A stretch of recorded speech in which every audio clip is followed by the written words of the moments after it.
2 weeks prior to this, we've been talking about anxiety, and then we talked about depression, which are big major things that a lot of you or a lot of people that you know are dealing with on a daily basis.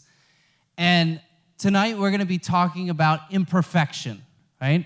How many of you deal with certain things that are imperfect in your life? Lexi raises Michael's hand, so he must have a lot of things. And so, when we think about this, there's certain things, certain imperfections that we can allow to drag us down or weigh us down, whether it's mentally, spiritually, physically. I don't know. There are certain things that are in your life that you're allowing to lay you down because just weigh you down because of how imperfect they feel to you. So tonight we're going to be talking about imperfections. And one thing that kind of amplifies our imperfections is called a what? A mirror. So I stole this from Aaliyah. So not the mirror. I did not steal this from your house, Aaliyah. But this idea, because Aaliyah had a great illustration, one class that we had, and she was looking in the mirror and she said, sometimes we look at ourselves in a mirror, but we have to recognize that God sees us differently than what we see ourselves. And that is so true for a lot of us, because a lot of us, we don't like how we look, we don't like how we feel. Certain things in our lives kind of obstruct our spirituality, our mentality, just everything about us. And I think about a mirror. A mirror kind of amplifies our imperfections, right? It's amazing how many times we look in a mirror and we don't see the goodness of God's creation in front of us, but instead we see certain imperfections. Even though small, they become massive in our minds, and they kind of take over God's creation, the beauty that He has placed inside of you, the beauty that He has created you with. It becomes so just overwhelmed by that one imperfection. Like Danny has one mirror in our house where it super zooms in on your face. Anybody have that mirror? You could see every pore on your head, and I feel like it could see through to your soul. That's how magnified everything is. It's an amazing mirror. I grew up with 2 sisters. Anybody else? You're the only boy? Yeah, Ian, Steven. So we think about this. I grew up in a house with 2 sisters. I know what it's like to be late for almost everything in my life. My sisters would take an hour and a half to get ready to go out somewhere. And we're just going to McDonald's. Why? Who are we impressing? The grill cook in the back? I never got it. Sometimes, that's the thing. Whenever we would go out, every hair had to be in place. Every part of their makeup had to be done.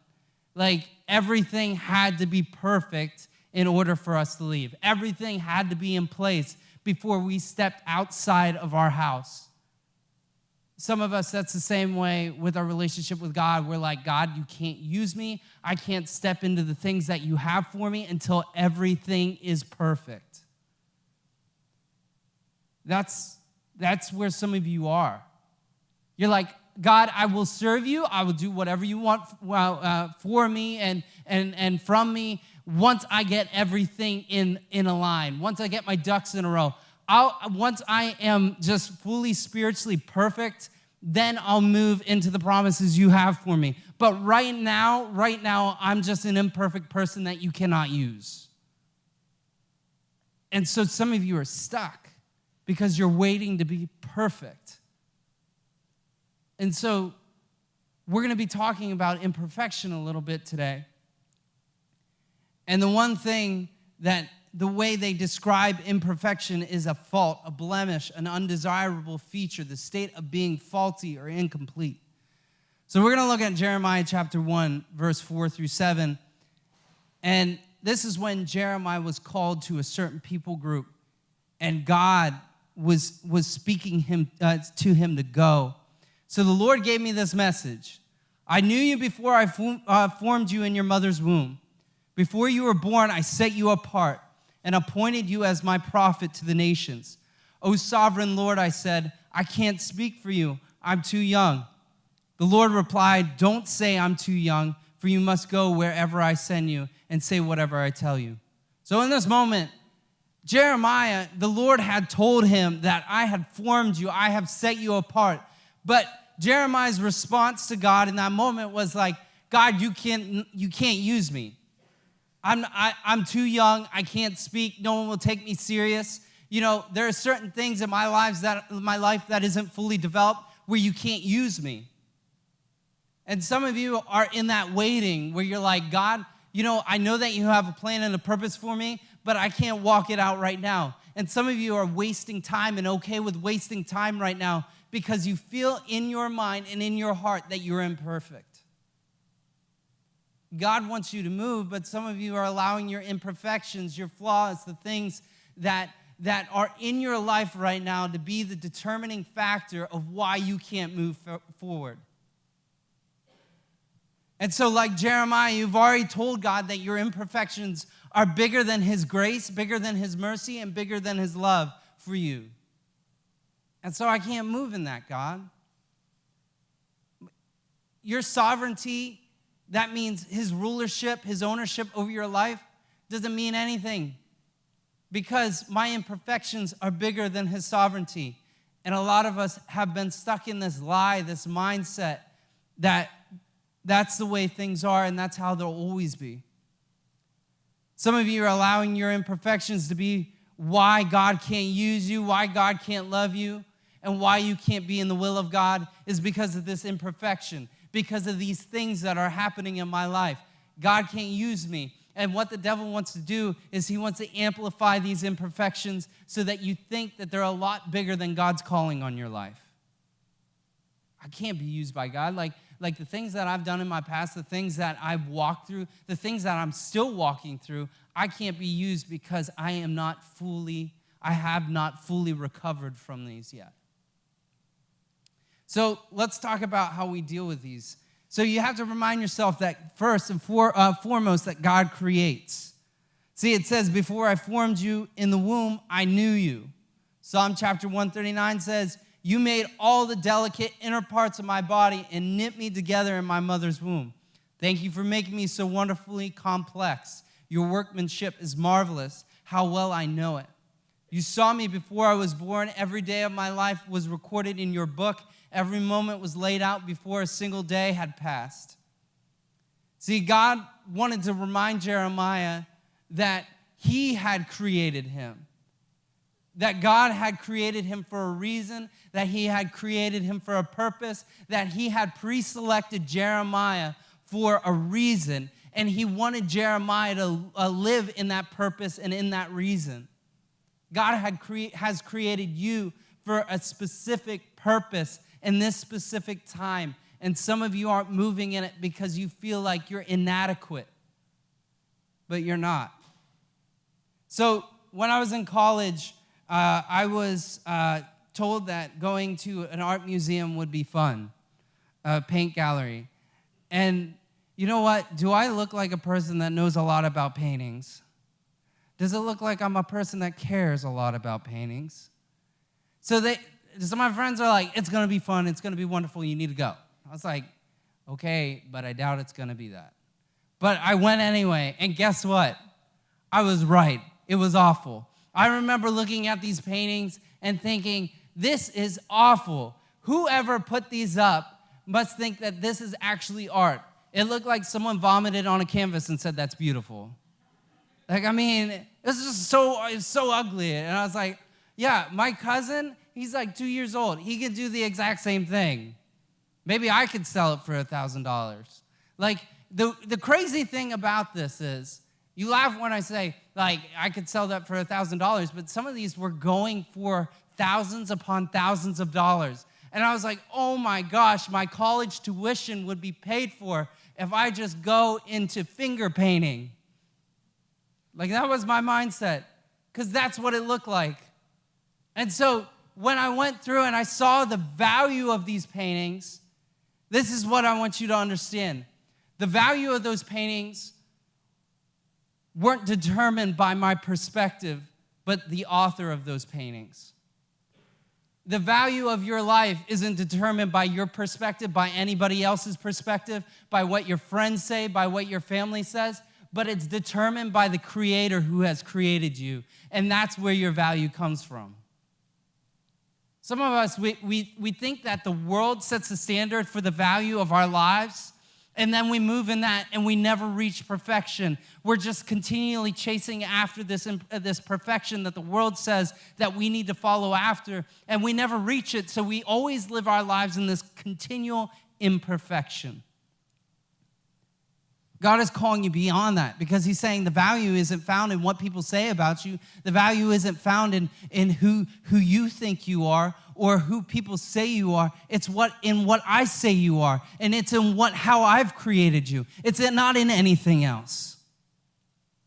But some of us are buying into the lie that my perfection comes by the standard that the world sets and by what I set and by what other people set. So you have to understand he created you and he made you perfect for the things that he is going to use you for. And you need to remind yourself, I want you to take this to heart. Go home, remind yourself daily, every time you look into the mirror, that God has created you and he has created you in his image, which is perfect. He's created you with value. Because too many times we look in the mirror and what happens? We see the flaws. And we say, I'm an imperfect person. There's everything on my face that I want to fix. Like I can tell you how many times I look in the mirror and I see a second head growing in the middle of my forehead. I'm like, I need to get rid of that. And it's funny because we allow that to devalue us and say that we're worth less because we're imperfect beings. See, if we can't get past that, then we can't be used by God. If we can't get past our imperfections and see the value that God has placed on our lives, then we never can be used by God. And what God wanted Jeremiah to understand in this moment is that he wasn't formed by anything else but the creator of the universe, which was God himself. And his value came from that creator. So secondly, God sets apart, and this is my last point. Verse 5, before you were born, I set you apart. Galatians chapter 1, verse 15 says, but even before I was born, God chose me and called me by his marvelous grace, and then it pleased him. So we all make relational mistakes, right? So I dated this girl in high school. I'm not going to say her name. But I dated this girl in high school, and I thought she had it all together, and she was perfect in every way.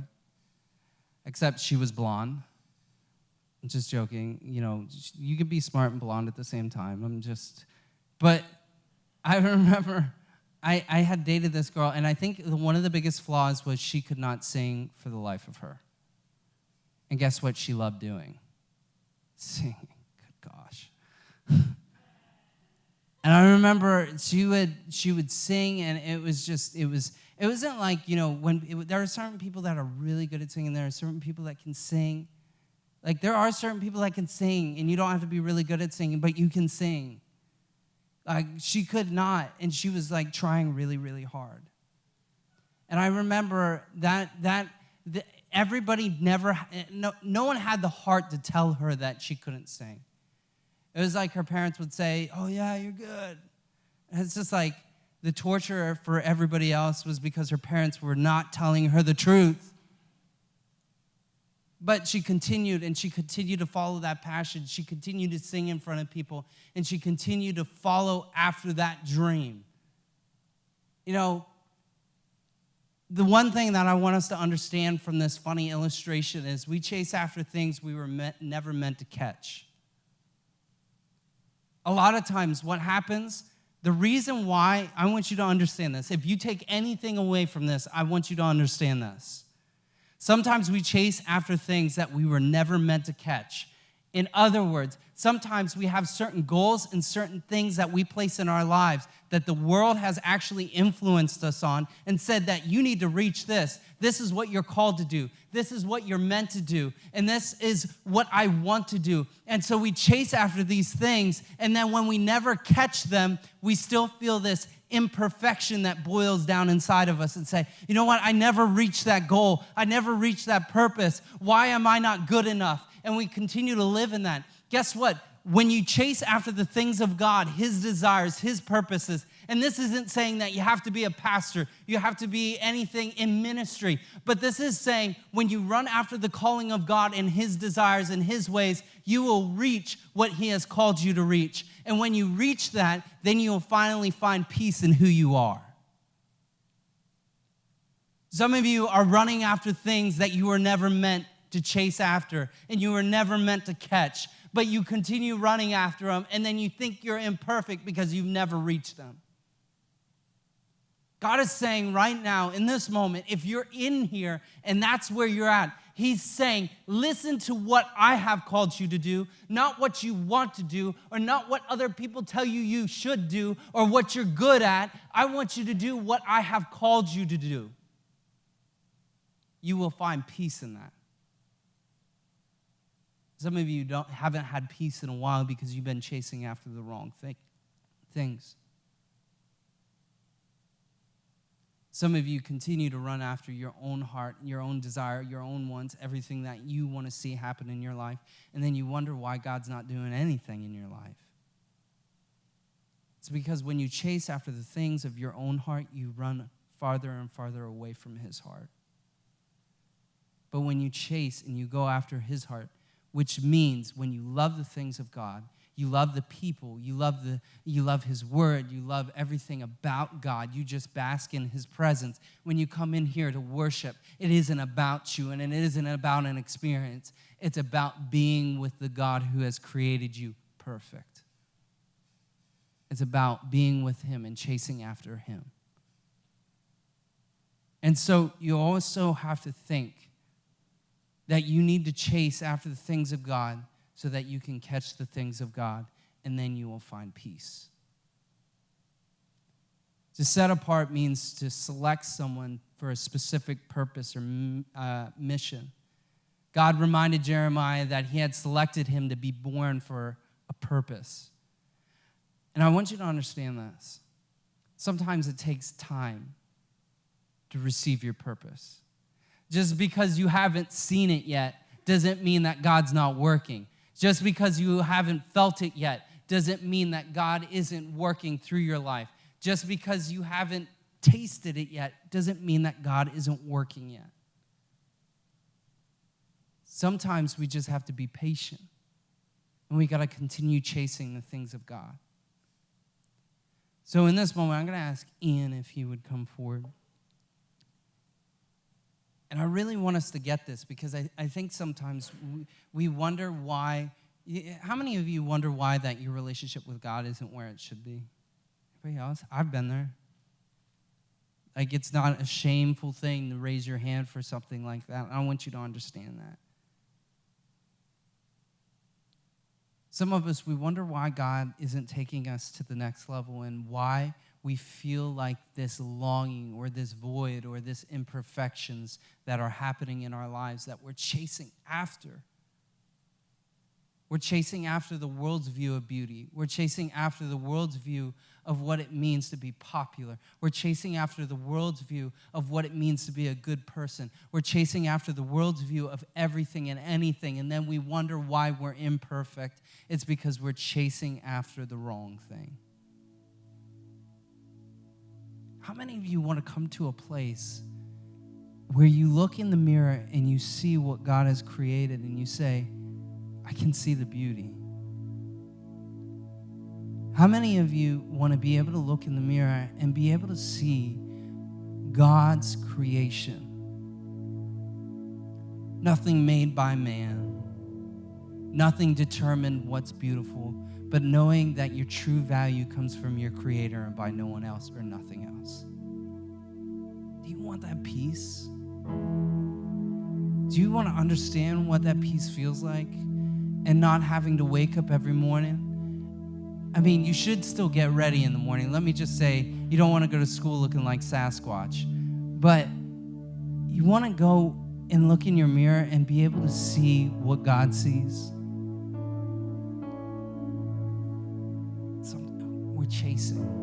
We're chasing after things that we're not meant to be caught.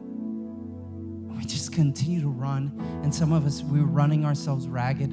We're running ourselves to the point of exhaustion. And we're running after things that were never meant to be caught. So 2 things. If you continually, I want you to make this a practice. Starting from this day forward, I will make this a practice. And I want you to make this a practice because we're in this together.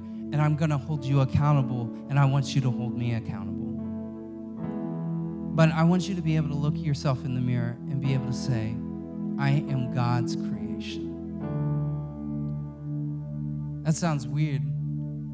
But the thing is, when you remind yourself that you weren't created by anybody or anything else, that your beauty, your value isn't determined by anybody's perspective, but the value of the Creator. And when you remind yourself of that every single day, that will be stirred up in your heart, and you'll start to move with purpose. You'll start to have peace abundantly, and you'll start to move in the manner that God has chosen you to move. And then maybe you're in here, I want you to do this second part as well.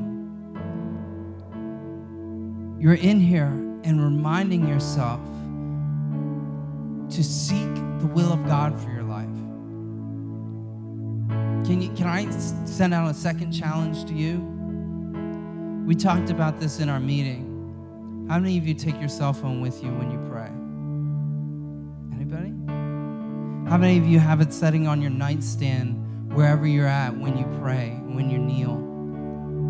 What I want you to do is I want you to take that phone and remove it from that room.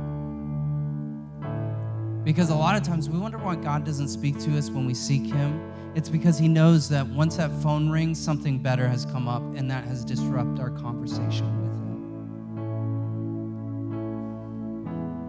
When you ever see those people that are texting while you're talking to them, and you're like, they're really not interested. A lot of times I feel like that's how God feels. When we have that phone sitting there on standby, or we have that laptop sitting there, and then when we see the light up, or when we hear it buzz, or when we hear it ring, the first thing that we do is in our mind, we get disconnected with God, and we're like, man, I gotta answer this. So when we go throughout this week, I'm gonna ask you guys, have you found quiet time with God? In other words, have you disconnected yourself from all distraction?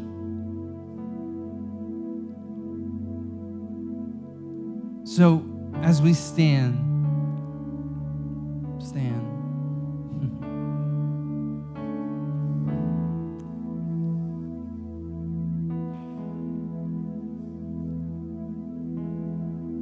What I want is, I just want us to close our eyes for a second.